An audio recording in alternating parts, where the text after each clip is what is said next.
Okay, so let's get right into it. We all have this idea, right? That our health is basically a story that was written for us by our ancestors, a destiny just passed down through our genes. But what if that whole story is built on a huge lie? I mean, that's the big question, isn't it? When you look at your parents or your grandparents, are you just seeing your own future unfold? Today, we are going to completely challenge that idea. You've heard this a million times. You're sitting in the doctor's office, and it's one of the very first questions they ask. And depending on your answer, this feeling of inevitability just starts to creep in. And just like that, we sort of resign ourselves to it. Well, my grandmother had it, my dad has it, so I guess it's just a matter of time for me. We accept what feels like a life sentence without ever questioning it. But hold on. What if this is all just a massive misconception? What if the real culprit isn't the DNA you were born with, but the dinners you grew up sharing? Because here's the thing we always forget. Families don't just share genes. They share a kitchen. They share habits. They share a refrigerator. And that might just be the most important inheritance you'll ever get. It really all boils down to this, doesn't it? When we're talking about metabolic health, things like diabetes and obesity, what actually has more power over you? The genetic code you literally cannot change, or the daily habits that you have complete control over? You know, the most powerful proof of this actually comes from adoption studies. It's fascinating. Children who have zero genetic connection to their adoptive parents very often develop the exact same health issues. So why does that happen? Because they eat the same food. The environment, the kitchen, is a much stronger predictor than DNA. So think about it this way. You probably didn't get a diabetes gene from your grandmother. What you did get was her famous high-sugar cake recipe, her love for sweet sauces, and the way she cooked every single day. That is the real legacy being passed down. I mean, just look at this breakdown. We see the inherited problem, it's chronic disease risk, but the true inherited source, it's those high-carb family meals we all grew up eating. We blame genetics for weight gain when the real culprit is all the processed snacks and sodas in the pantry. It's not mom's DNA causing inflammation, it's the grocery list she inherited from her mom. Okay, so how does this actually work inside our bodies? How can these shared meals literally create a shared disease? Let's trace the whole biological chain reaction. Imagine the whole family sitting down to a big meal of rice, noodles, bread, and sugary drinks. For your body, that's like setting off a glucose bomb right inside your bloodstream. And that bomb kicks off a really vicious cycle. First, the meal makes your blood sugar spike like crazy. To deal with this emergency, your pancreas pumps out a flood of insulin.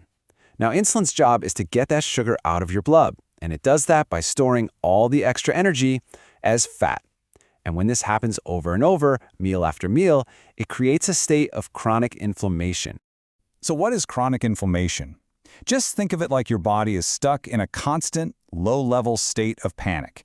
It's this quiet, relentless internal stress that's attacking your blood vessels and your organs, and it's the true root of so many diseases we've been mistakenly blaming on our genes for years. And this really shows you insulin's dark side. Yeah, it's essential, but when it's constantly being overworked, its number one job becomes storing fat. It's no surprise it's earned the nickname the obesity hormone. All right, so that's the problem. And it can sound pretty bleak.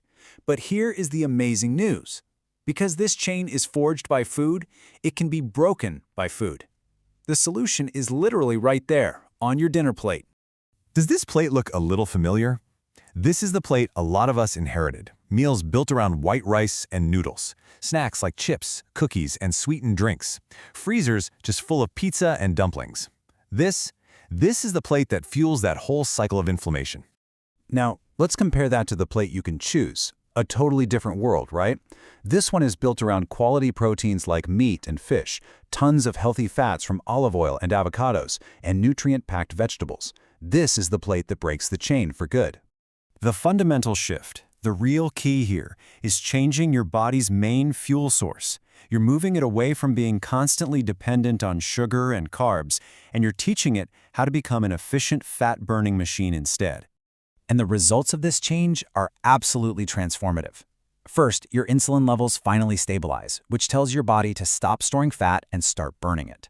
Second, those crazy blood sugar spikes just disappear. And third, that internal fire of chronic inflammation is dramatically reduced. You can literally free yourself from the very diseases that plagued your parents. So let's wrap this all up by completely redefining what we even mean when we talk about family history. It is time for a brand new perspective. The old view is that your family's medical history is a life sentence. It's an inescapable fate. The new and much more empowering view is that it's just a warning sign. It's a flashing red light telling you that your family's traditional way of eating is fundamentally flawed. So the real takeaway is this simple. Stop pointing at your genetic code. The real power to change your future lies in what you decide to put on your plate tonight. Just think about that for a second. It's not a pill. It's not some expensive surgery. Your very next meal is the most powerful tool you have to completely rewrite your health story. And in doing that, you change the legacy you pass on. So I'll just leave you with this question. Now that you know your family history isn't a verdict but a warning, the choice is yours. What action are you going to take?